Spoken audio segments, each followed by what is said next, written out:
Warahmatullahi wabarakatuh. Waalaikumsalam. Selamat siang semuanya. Siang. Pada sehat semuanya kan? Alhamdulillah. Baik, siang hari ini saya akan sedikit sharing yaitu pemeriksaan kesadaran ya.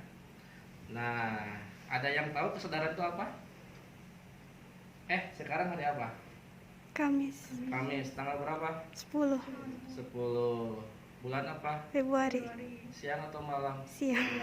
Siang. Kenapa Anda bisa jawab? Karena sadar. Karena sadar. Tapi saya mau nanya, ada sadar, ada kesadaran. Kita akan memeriksa kesadaran pasien.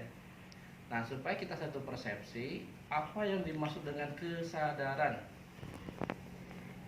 Bahasa ilmiahnya apa? Oke, kesadaran adalah hubungan hemisferium cerebri. Nah, kan kita otak itu ada dua belahan, hemisferium cerebri kanan dan kiri. Ya. Hemisferium cerebri dengan reticulo activating system atau yang disingkat GOOD dengan ras. Ya, kalau rasnya aktif, ya bisa ini aktif. Nah, ketika kita tidur itu kita lagi nggak sadar, rasnya lagi nggak aktif gitu kan ya. Nah, kita mau mengkaji tingkat kesadaran. Tingkat kesadaran itu ada dua jenis, ya. Ada penilaiannya itu secara kuantitatif, artinya menghitung jumlahnya ya, dari jumlah motorik, kemudian dari respon muka mata, kemudian respon verbal. Kalau yang kualitatif, hasil dari kuantitatif menjadi kualitatif. Nanti kalau jumlahnya dijumlahkan total semuanya 15, nanti namanya kompos mentis. Misalkan nilainya jumlah totalnya 14, namanya apatis. Oke. Misalkan dari 12 sampai 13 somnolen, ya kan? Kemudian dari berapa 9 sampai 11 itu namanya sopor. Nah, dari 3 sampai 8 itu udah komatus. Nah, paham sampai sini? Kita praktekkan supaya jauh lebih paham. Oke. Seperti biasa kita 3A ya. Aman diri, kita menggunakan masker, apalagi saat ini dalam pandemi COVID-19 kan. Nah, kemudian kita menggunakan sarung tangan.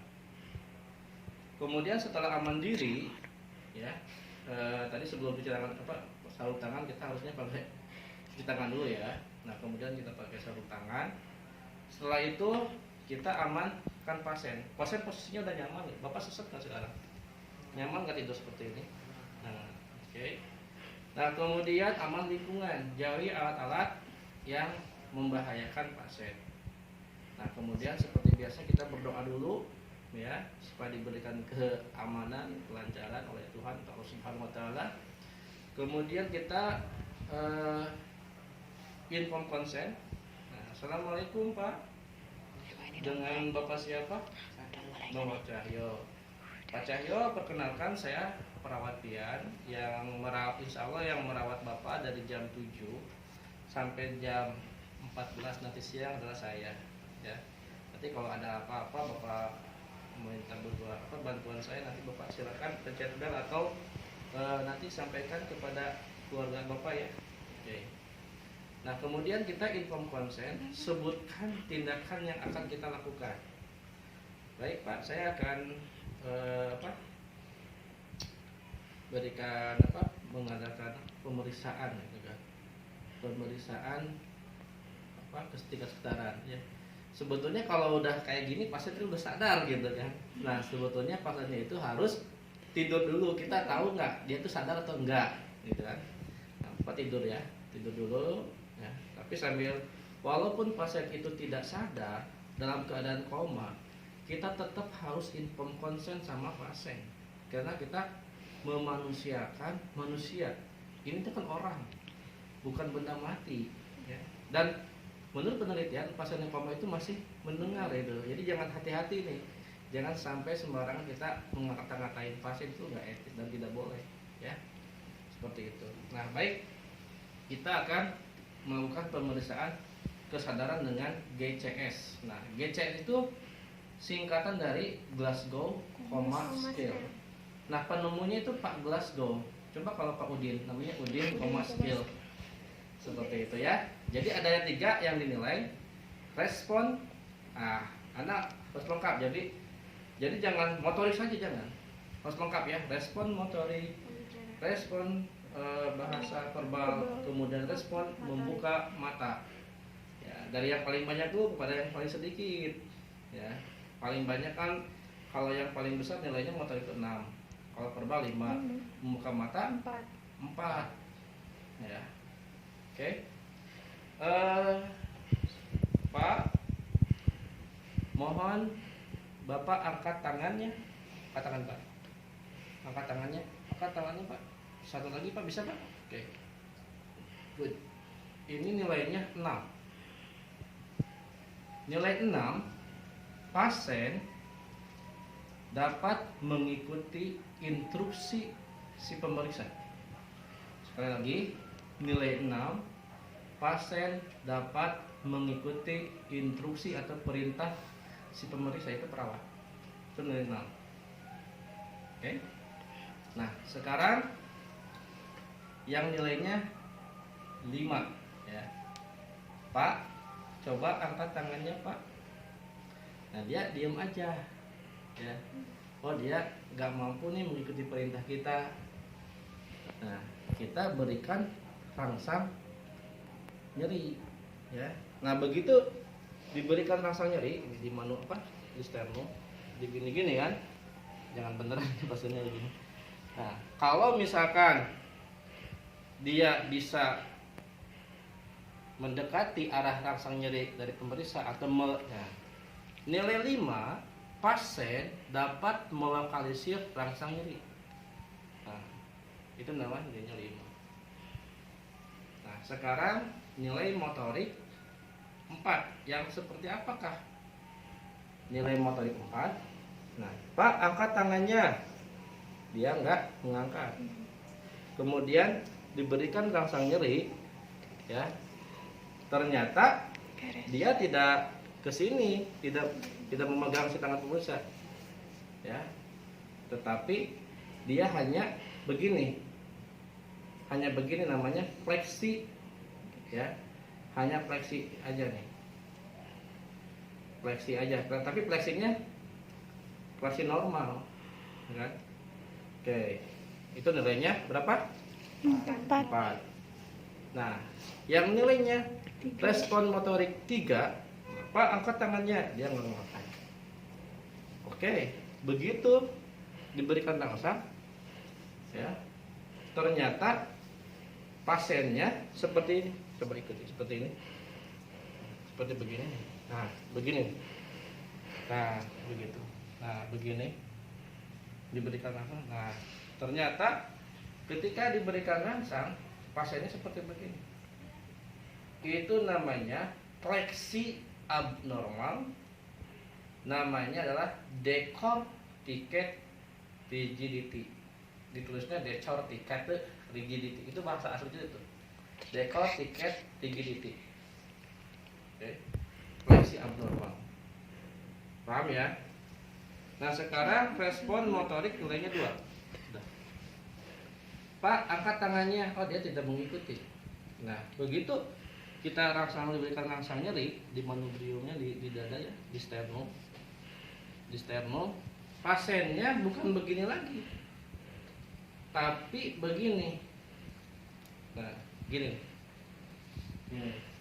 Oke. Nah, begini. Nah, ini gini. Harus dipraktikkan supaya paham. Ini. Ya. Nah, ini ekstensi abnormal. Apa namanya? Ekstensi abnormal. Kalau ini kan fleksi abnormal. Ya, ini ekstensi abnormal. Namanya decerebrate rigidity. Apa namanya? Decerebrate rigidity. Nilainya 2. Oke. Nah, begitu yang nilai 1, nah ingat GCS itu nilainya nggak ada 0 ya. Paling kecil 1. Kalau kecil semua 1, 1, 1, 3, koma itu kan. Nah, kemudian diberikan, Pak, angkat tangannya. Oh, dia tidak merespon. Oh, diberikan rangsang cahaya, rangsang nyeri, maaf. Ternyata dia tidak fleksi abnormal, tidak ekstensi abnormal, tapi diam saja. Itu tidak ada respon. No respon, nilainya 1. Paham? Paham. Oke, good. Itu yang motorik. Oke, ya. Sekarang kita lanjut kepada respon verbal bahasa. Ya. Nah, respon verbal itu nilai paling besar 5. Nah, kita cek beri saya kalau misalkan nilainya 5. Pak, namanya siapa Pak? Ya Pak. Nah, kalau yang nilainya 5, orientasi penuh terhadap apa? WTO. W-nya adalah waktu, T-nya adalah tempat, O-nya itu orang. Minimal 3 itu aja, waktu, tempat, orang. Pak, sekarang lagi di mana Pak? Di rumah sakit. Oke. Sekarang siang atau malam? Siang Pak. Siang. Kemudian Bapak tadi kan tempatnya benar di rumah sakit ya. Pak, kenal nggak dengan saya Pak? Perawat Pak. Oke. Perawat siapa namanya? Perawat Ian Pak. Yang tergantung rumah sakit. Iya Pak. Oke. Berarti kan waktu tempat orang dia tahu kan terjawab sepenuhnya kan? Waktunya dia jawab benar, tempatnya benar, orangnya benar. Orientasi itu penuh. Dikatakan orientasi penuh, nggak boleh salah satu nggak hafal. Nggak boleh salah satu salah gitu kan. Berarti orientasi penuh nilai 5. Nah, sekarang yang nilainya 4. Nilai 4 ada yang tahu apa? Confused. What is the meaning of confused? Bingung, tapi jangan bingung begitu. Confused itu bingung. Contohnya begini, Pak, Bapak, sekarang hari apa Pak? Hari Senin Pak. Sekarang siang atau malam Pak? Apa ya?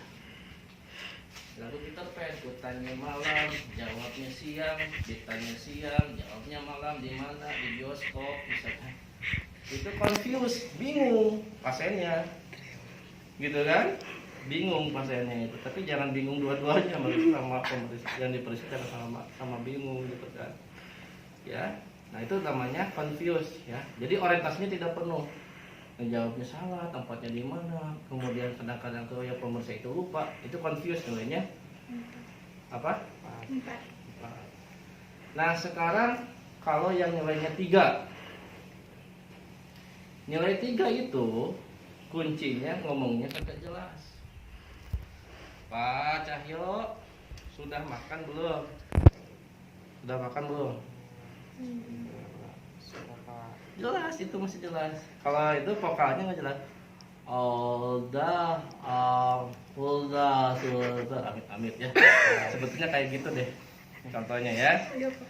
Nah itu nilainya 3. Jadi berbicara tapi tidak jelas. Paham kan? Berbicara tapi tidak jelas. Radio, amit gitu. Itu nilainya berapa? Ya. 3. Nah, kalau nilainya 2, verbalnya nilainya 2, itu mengerang. Ya, bukan meringis, bukan merintih, hati-hati. Tapi mengerang. Tahu kan mengerang? Pak, sudah makan atau belum? Tak gitu. Nah, jadi harus jadi model dulu. Kamu harus jadi aktor dulu. Tapi jangan beneran. Jadi mengerang, nilainya 2.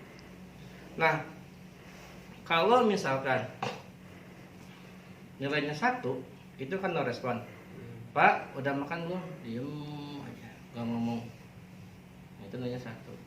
Nah, bagaimana kalau misalkan si pasiennya terpasang ETT, terpasang mayo, orofaringial, terpasang TC, tracheostomi, tinggal ditandain aja pas verbal, kasih tanda TC terpasang tracheostomi gitu kan. Artinya tidak bisa dikaji. Kan terpasang alat, nggak bisa ngomong kan. Nah gitu, hati-hati ya. Nah sekarang yang respon membuka mata, bukan respon membuka hati. Respon membuka mata itu paling besar nilainya 4. Ada yang tahu nilai 4 itu apa? Pasien bisa membuka mata secara spontan, tapi tidak uhui. Pasien bisa membuka mata secara spontan. Ini nilainya berapa? Nilainya 4 yang kayak gimana sih? Pasiennya digimanain? Udah buka sendiri. Oke, good. Namanya spontan nggak usah diperintah. Ini berbuka sendiri. Nah, kalau yang nilainya 3 itu diberikan rangsang suara, kan? Pak. Ketika dipanggil baru Pak Cahyo. Oh. Nah, buka mata, ya. Berarti itu nilainya 3. Tapi ketika nilai 2 ketika diberikan pertanyaan diajak ngomong, bicara, gitu kan? Tapi si pasiennya itu belum bisa buka mata. Tapi ketika diberikan rangsangan nyeri, ya. Nah, kemudian dia baru buka mata. Nah, jadi kalau 4 membuka mata secara spontan, nilai 3 itu membuka mata dengan cara dipanggil dengan rangsangan suara, nilai 2 itu dengan rangsang nyeri baru bisa membuka mata, nilai 1 nah itu nggak ada respon, dipanggil nggak ada respon, dikasih rangsang nyeri dia tidak membuka mata, itu nilainya 1. Oke. Nah, contoh GCS yang nilainya 15. Ya. Pak, coba angkat tangannya, Pak. Enggak, satu aja Pak dulu. Angkat Pak. Oke, bagus ya Pak. Satunya lagi Pak, bisa ngangkat. Nilainya 6. Kemudian verbalnya Pak sekarang di mana Pak? Rumah sakit Pak. Nah, siang atau malam kan? Siang. Oke, kenal dengan saya? Kenapa? Siapa namanya? Papian Pak. Oke. Berarti nilainya 5. Nah, kemudian membuka mata kan udah spontan. Berarti 6, motorik 6. Kemudian verbalnya 5, respon membuka matanya 4. 6, 5, 4 berapa? 15. 15. Nah, yang 6, 5, 4 itu penilaian secara kuantitatif. Nah, begitu dijumlahkan hasilnya menjadi 15, disebut kompos mentis, itu namanya kesadaran secara kualitatif. Penuh benar, tapi secara kualitatif. Jadi kalau yang kompos mentis, apatis, somnolen, sopor komatus itu kualitatif. Tidak akan mungkin adanya kualitatif kalau Anda tidak paham menjumlahkan secara kuantitatif. Ada yang ditanyakan? Yang tadi yang dipasang Tutup di aja sini, tutup. Ya. namanya bagaimana? Jadi gini, misalkan motoriknya 6 atau motoriknya misalkan tidak apa ya, ada cerebral rigidity misalkan nilai 2, tulis M 2. Kemudian V-nya T, C arti terpasang tereksosomi. Kemudian membuka matanya misalkan 1, berarti 2 tambah 1 kan 3, terpasang ini pasangnya koma gitu. Nanti itu harus banyak-banyak latihan. Cuma ini gambarannya supaya tahu bagaimana pemeriksaan GCS itu wajib mahasiswa itu mampu kompeten gitu. Nanti kalau misalkan Anda nggak bisa, maaf ya, belum bisa meriksa GCS, Anda belum bisa menentukan oh ini pasalnya apatis, ini pasalnya kompos mentis, ini pasalnya apatis, tahu dari mana? Yang tahu dari yang kuantitatif itu, yang dari nilai motorik, verbal, sama membuka mata, dan ini wajib banyak latihan gitu. Nggak bisa coba dihafal, harus dilatih dulu dengan temannya ya, dengan teman-teman harus banyak latihan. Ada yang ditanyakan untuk tes kesadaran?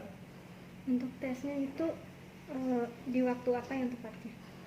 Sebetulnya pada pasien baru ya, pasien dengan baru, kemudian tidak ditentukan tepatnya, tapi kalau lagi istirahat, jam-jamnya pasien tidur itu ya kurang bagus dilakukan. Misalkan pagi hari jam 9 atau memang lagi urgen itu kan. Anda misalkan praktek di ruangan biasa, di ruangan ICU, pasti GCS itu dilakukan. Kemudian di IGD nanti juga dilakukan. Ada yang mau ditanyakan lagi? Cukup? Cukup.